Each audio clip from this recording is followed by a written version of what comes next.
Hai guys, bersama Bang Boy. Guys, betul, JPU banding, Nikmir juga nggak mau kalah. Banding juga dong. Banyak yang bilang Nikmir mending gak usah banding deh. Takutnya dari 3 tahun, dari 4 tahun menjadi 12 tahun. Kita bahas langsung dia resmi. Sebentar. Gimana? JPU merasa keberatan dengan keputusan hakim. Oh bisa? Lalu JPU hendak mengajukan banding ke Mahkamah Agung. Ini gue nggak lagi halu kan ya? Baca berita atau hoax? Atau ini benar? Sakit sayang. Paradona, tolong Paradona. Paradona yakin mau ngajuin banding ke Mahkamah Agung. Sementara di persidangan aja berapa juta pasang telinga yang mendengar bahwasannya percakapan antara Reza Gladys dengan Mail Syahputra itu tidak ada intonasi sebuah ketertekanan atau dalam under pressure atau sebuah paksaan yang disebut dengan pemerasan. Paradona, tolong, khodam apa yang sedang merasukimu? Apa ada pil PD sayang? Apa ada tekanan dana lagi? Apa ada backingan? Apa belum diperiksa KPK? Wow. Apa kamu kenapa? Sing eling Dona. Paradona sing eling tolong. Iya, sah-sah aja kok. JPU yang keberatan mengajukan banding itu sah. Dalam SOP itu sah. Tapi ya Mbok ya punya modal yang rada kuat gitu ya. Ini modalnya aja udah lembek-lembek tai ayam gitu kan. Kok masih pede? Semoga ini memang dorongan Tuhan untuk menghantarkan Paradona ke nerakanya sendiri ya. Oke, salam bingung. Mereka itu sudah terjebak sebenarnya menurut Bang Boy. Kenapa? Ya, dalam aturannya kalau putusan hakim itu di bawah 3/4 dari dakwaan jaksa, mereka wajib banding, wajib. Mau nggak mau mereka pasti banding. Cuma mereka bingung.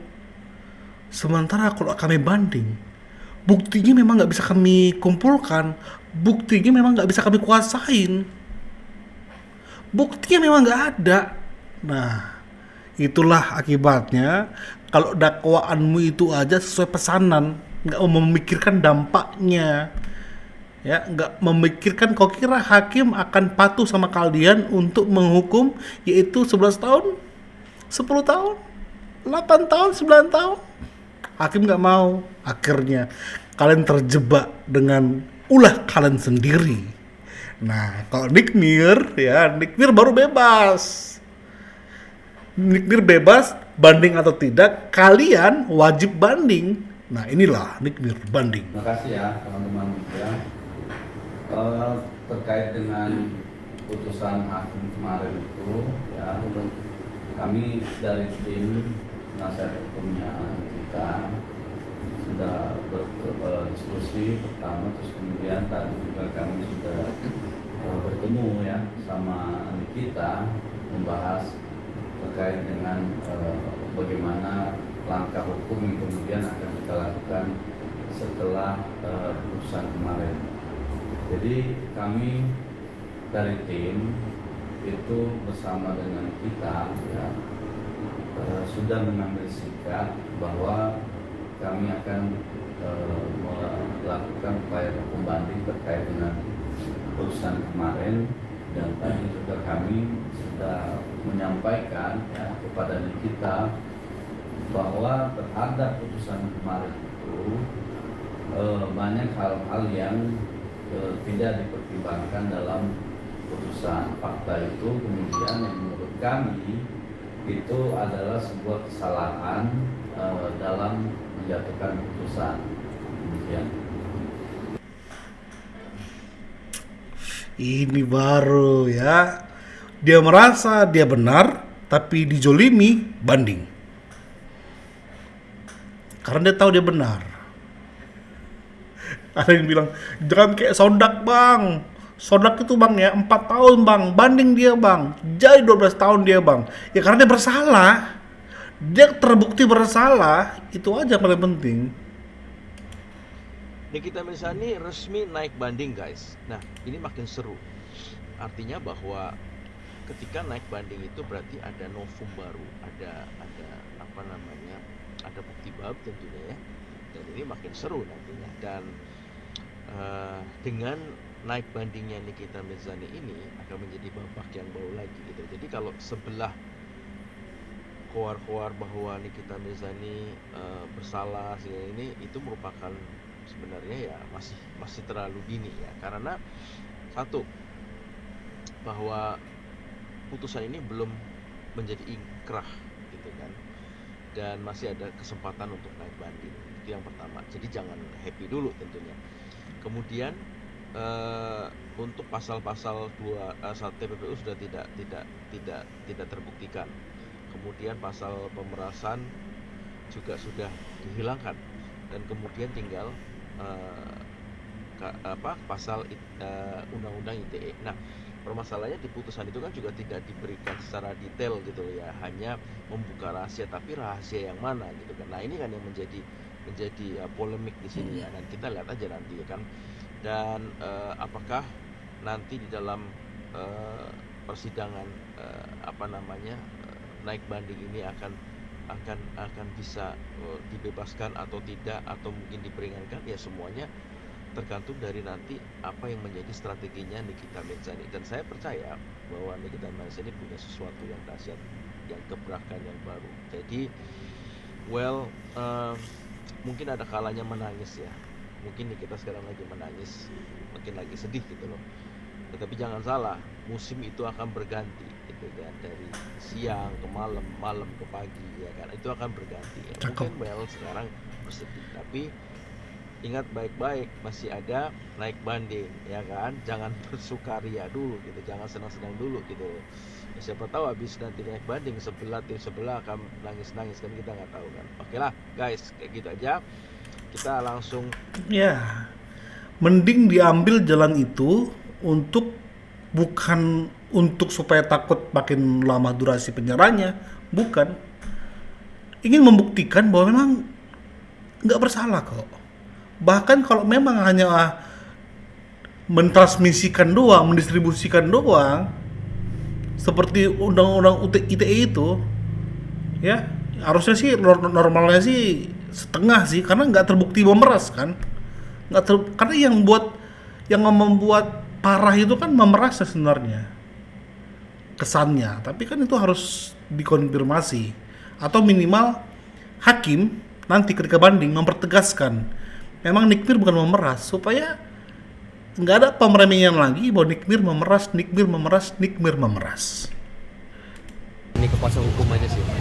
Tapi tadi pas wawancara sama Ami sendiri kalian tanya kan, Ami berharapnya untuk banding sih gitu. Seperti apa?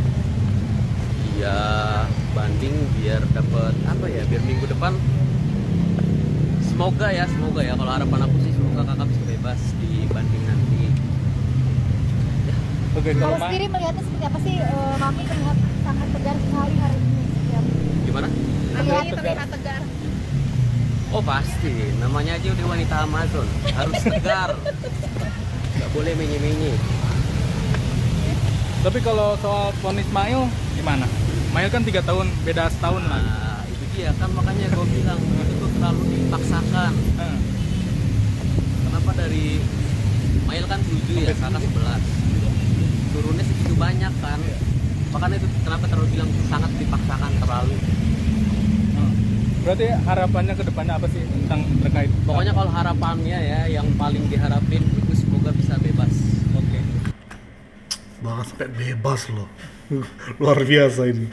Luar biasa seorang adik ini. Ini harus terus di-up nih ya. Dan sembari JPU banding, Nikmir banding, ada laporan kepada JPU guys. Ya. Jadi kami datang ke sini ada menyampaikan pengaduan terkait adanya dugaan pelanggaran kode etik, ketidakprofesionalan dari jaksa dalam menangani perkara kita ya. Nah, saya bersama rekan saya ini dari APK SLI ya. Nah kebetulan saya juga di APK SLI ini adalah bagian dari tim, kan? Nah pada saat proses persidangan ini kami ngobrol ya, ternyata jaksa yang menangani perkara di Pengadilan Negeri Jakarta Barat itu adalah sama juga dengan jaksa yang mengadili yang menangani perkara kita di Pengadilan Negeri Jakarta Selatan. Oh. Nah, apa persoalannya gitu? Nanti terkait dengan yang di Jakarta Barat nanti biar Bang Nanda yang jelasin. Tapi saya mau sampaikan yang ada di perkara ini kita ya, bahwa di situ dalam proses persidangan itu kan kami atau Nikita itu kan menilai bahwa ada dugaan pelanggaran kode etik terkait dengan tindakan jaksa gitu kan. Nah, apa isinya, apa materinya itu kami tidak bisa sampaikan karena itu sifatnya rahasia gitu kan. Nanti biar pihak kejaksaan nanti yang kemudian akan menyampaikan, misalnya nanti kalau ada perkembangan berikutnya gitu kan. Tapi kalau untuk dari rekan saya Bang Nanda ini bisa sampaikan itu karena memang sudah terpampang nyata di ikut di SITP ya. Nanti biar Bang Nanda yang menjelaskan soal yang dugaan pelanggaran yang dilakukan oleh jaksa yang sama begitu. Ini baru. Sekali lagi, biarkan jaksa memahami gue salah ambil kerjaan ini. Ngapa gue ambil ya kasus Nikmir ya? Ngapa gue ambil ya tolol gue kata jaksa. Karena seorang praktisi hukum aja ya, nggak usah praktisi hukum, penegak hukum lah ya, mantan.